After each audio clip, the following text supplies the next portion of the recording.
Have you ever been told not to talk to strangers? Well, there are plenty of reasons not to. Today we'll be experiencing 5 horrifying encounters. Now, without further hold on. Do I know you? Never mind. Let's begin. Number 1. For the past year and 9 months, I have been living alone 9 hours away from my hometown due to my job. Now, I'm not the most social person, with the exception of my gym manager and a few stray cats. But besides that, I haven't made any new friends in this city. I'm generally fine with being alone, but after almost 2 years of solitude, and with Ramadan approaching, even I begin to feel a bit lonely.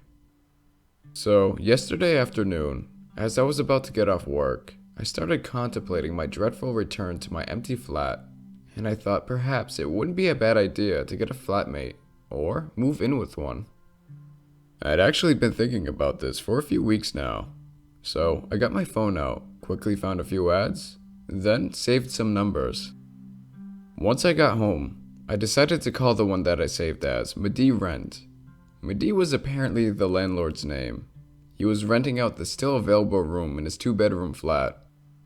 He sounded like a decent guy over the phone, so we decided to meet up near the local supermarket in a few minutes, as I couldn't figure out where the exact location of the flat was. Still in my office attire, I headed out to meet him, and I was in front of the supermarket 5 minutes later. Some 15 minutes went by, and there was still no sign of Madi. I called him again to let him know that I was there, and he confirmed that he was on his way. Soon afterwards, he showed up and greeted me with what seemed like excessive delight. The way you might greet someone you actually know and haven't seen in a long time. He proceeded to make small talk, and then ended up casually asking me a bunch of stuff I assume any landlord might ask. I'm guessing you're not from town. Are you a student? What do you do? Where are you from? Stuff like that. I felt like he was being a bit overbearing, but thought nothing of it. Several awkward responses later, I asked if we can go see the flat. His smile changed into an inquisitive frown for the briefest moment, before he resumed in his exceedingly gleeful attitude, and said, "Yes, of course." I started to walk behind him, and as we turned around the corner, he gestures to an old Renault 19. I had no idea he'd come by car, and assumed that we were walking to the flat since it was supposed to be close to the supermarket. So, I was surprised. I'm a ridiculously trusting person, and displeasing people is almost a phobia of mine, but I was hesitant to get into the car. It wasn't out of concern for my safety. I'm just from a conservative society, and as a young woman, it would be really inappropriate to get into a car with some random dude I just met. Being a fellow member of said society, I'm sure he knew this as well. He seemed to notice my discomfort at the suggestion, but asked me to get in anyway. Being generally unable to say no, of course, I complied. As he drove, he attempted more small talk, but I was super uncomfortable, and only responded with short interjections. I had my phone in my hand, and I got some random notification, so the screen lit up. It just lit up with a small vibration, no sound, it was on silent. I didn't even check it, but along with my taciturn disposition, it seemed to have vexed him greatly. His weirdly upbeat attitude dissolved in a moment, and I was sternly ordered to put my phone on the back seat. At first, not knowing how to respond to this, I gave him an incredulous look. Seeing his lack of reaction to my disbelief, I thought maybe I am being rude, so I started to put my phone inside my handbag. But he was adamant that I put my phone on the back seat, and repeated the oddly specific command. I'm somewhat alarmed by the unwarranted fervor at this point, and decide to keep my phone in my hand instead. So I timidly replied, "No, I'm fine," which wasn't enough to deter him. He brought out his phone, turned it off, and turned to me to say, "See, now put yours on the back seat." I essentially ignored him because I didn't know what else to do or say. We had been driving for maybe 3 minutes now, so I asked him if we were near the flat, and he said yes. Another 2 minutes or so went by. I'm starting to get really nervous, and I ask him again, and I get the same response. Then I asked if the woman occupying the other room wouldn't mind the visit, which was probably a silly question, but I just wanted to find out whether she would be there, seeing as I wasn't so keen on being alone with this guy in the flat. His facial expression morphed into the same inquisitive look he had assumed earlier, and he remained silent for a second before saying that she wouldn't mind. Now, I thought nothing overly suspicious had happened so far, but I was getting overwhelmed by a terrible sense of dread, for whatever reason. Something about this man just didn't feel right.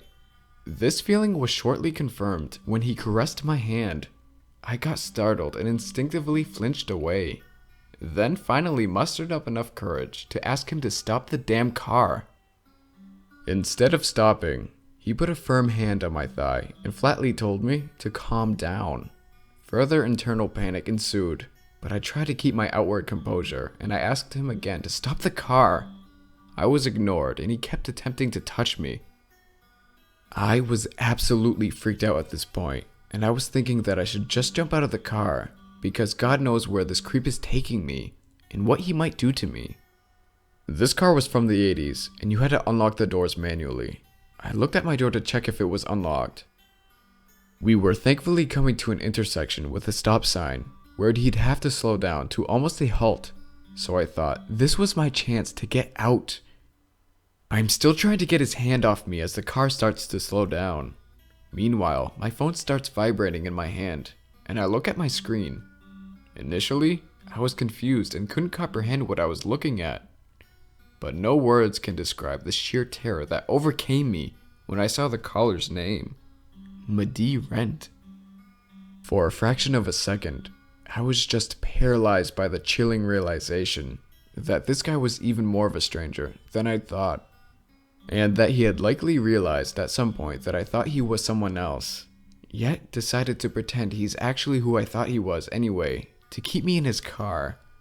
The car had slowed down considerably when I snapped out of my stupor, opened the door, and bolted out like a rocket. I started running out of sheer fear and shock, but slowed down to a walk when I looked back and I saw that he didn't come out of the car. He had just completely stopped, stayed there for a while, then slowly drove away. I got back to the supermarket and met with the real Madi. I had called my gym manager friend meanwhile, and we waited for her to arrive. I wasn't going anywhere alone with anyone after what had just happened. We saw the flat, which turned out to be nearly in ruin, and nothing like the one picture in the ad. So I went home, still terrified and with no prospect of companionship. This just happened yesterday, so I'm still overcome with panic when I think about what this guy might have had in mind. I think it's time for me to seriously learn to say no, and just generally stop being so naive. Number 2. So, I'm a 15-year-old female, and this happened to me when I was about 11. Just to give you a bit of background, my dad used to live in a quite rough part of town. One day, we had to go shopping, so my dad was just taking some money from the ATM. Afterwards, he told me and my sister to go sit on this wall so he could take some photos of us smiling. We were just mucking around when this guy came up to us. He was wearing a hoodie and had a cap pulled over his head. But the first thing I noticed was he had a scar running down his entire face. "Those are nice photos," he said. My dad says thanks and then turns around. Then he says, "Are you sure they are your daughters? They don't look like you." My dad is kind of puzzled. "I hope you haven't taken them," he had said suspiciously. My dad just takes it as a joke, but then he says it's time we went home. But this guy starts tagging along. We're just talking when we hear him say, "Why don't I come back to your place?" I remember gripping onto my sister's hand when he said that. I give my dad a pleading look, and he says, "I'm sorry, you can't because we have to get home to our tea." He pauses, but then he goes in to give my dad a hug. I held my breath when he did that, because he had his hand tucked into his jacket, so I thought he might have had a knife. He steps back and asks, "Can I give the little girls a hug too?" with his creepy smile on his face. My dad says a firm no, so he wishes us a good day and then walks off. I didn't think too much of it until a few weeks later. When we were just sitting in the car, these two guys came up to us and asked us for money. My dad said he didn't have any, and then he went into the shops. I got quite nervous because I noticed that one of the guys was him. He smiled at me. "That's a nice steering wheel," he says, running his hands along it. He fiddles with the door. It would have been easy for him just to get in. My dad sees what's going on, and he quickly jumps into the car and rolls up the windows. He turns on the engine and floors it, and the creeps jump out of the way. I might have imagined it, but I think they threw some things at the car as we drove off.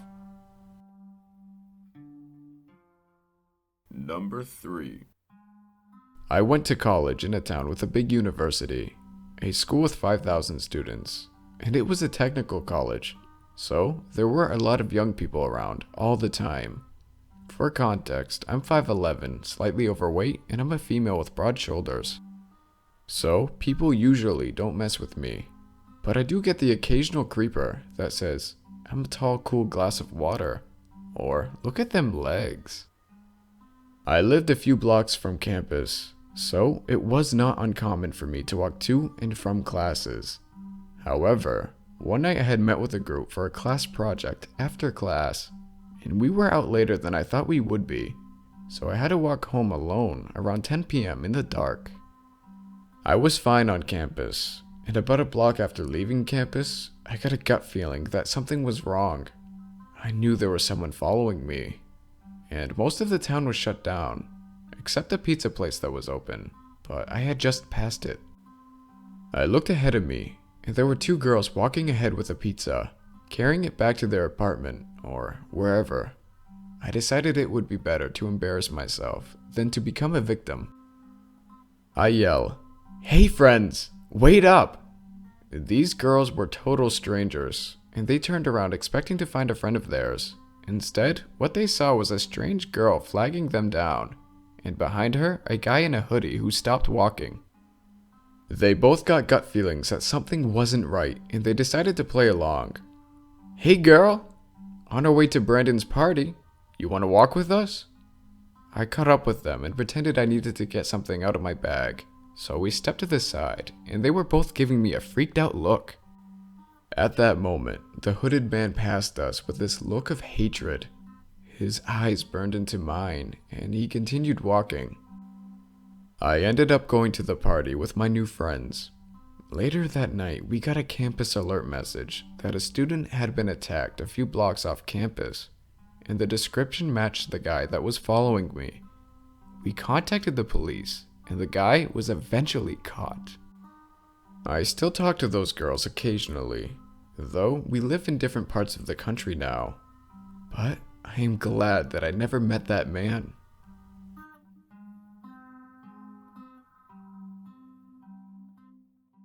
Number 4. This happened a couple years ago. I was a 17-year-old male at the time. My parents had gone away on holiday out of the country and left me home alone. This was a normal thing to happen as my parents went away often and I live in a pretty safe area. It was probably around 1 a.m. I usually tend to stay up watching films. Coincidentally, I had been watching a horror when I heard the letterbox on the front door shut. At first, I brushed it off as the wind, because it would have a tendency to do this. About 5 minutes later, the security light in the back garden came on, which my bedroom window is directly above, so I noticed it. I sat staring out of my window for a while, looking to see if it was a cat walking through the garden, but nothing was there. So I brushed it off and continued watching my film. It must have been a good 20 minutes later, and the film had ended, so I turned off my TV and got into bed. It wasn't until the house was completely silent that I could hear the back door handle jiggle about quietly. At this point, I was freaking out a bit, but I knew that I had locked the door, so I decided to creep downstairs to investigate. I got to the bottom of my stairs, and the jiggling had stopped. I was walking down the hallway to go into the kitchen where the back door is, and the letterbox on the front door opened again. I have never shit myself so much in my life. All I could see was a finger holding it open, and these crazy eyes staring directly at me. I didn't know what to do. I had just froze where I was. My heart was beating out of my chest. It felt like an eternity that he was staring at me. But then, he just slowly closed the letterbox and stood up and knocked on my door. I yelled telling him to fuck off and that I've called the police, which I hadn't. That's when he started bashing on the door. It sounded like he had kicked it a couple times as well.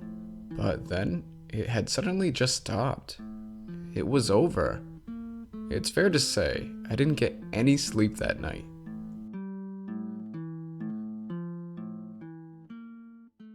Number 5. I live downtown, in a college town. The area I live in isn't exactly perfect, but it's right across from a junior high school, so I thought my neighborhood was safe enough. After my experience 2 nights ago, I don't think so anymore.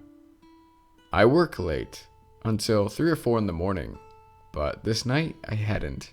Around an hour before I would be getting home from work, around 2:30 a.m., one of my cats starts going ballistic. This woke me up. I have 2 cats. One of them has cerebellar hyperplasia and is disabled and can't walk well. The other cat was the one bouncing by the door. She was shrieking. At first, I didn't go near the front door, and I wasn't expecting anyone. But then, when my disabled cat started joining in on the kitty chorus and went to the front door, I knew something wasn't right. Then, I hear a light tapping. Not quite a knock, but loud enough that if someone was home, they would notice. A few moments later, I hear someone jiggling the doorknob and putting something in my lock. I immediately ran to the bathroom and turned on the lights. As soon as I did, a car horn starts blaring. The person who was at the door, presumably picking my lock, ran into the car. I was able to get a slight look at him, but not enough to do any good. If my cat hadn't freaked out, I wouldn't have known my apartment was getting broken into. Let's just say she got lots of cuddles and treats. I'm glad that last story ended on a happy note. If you enjoyed, feel free to like, comment, and subscribe. You guys are amazing, so stay safe out there. Until next time.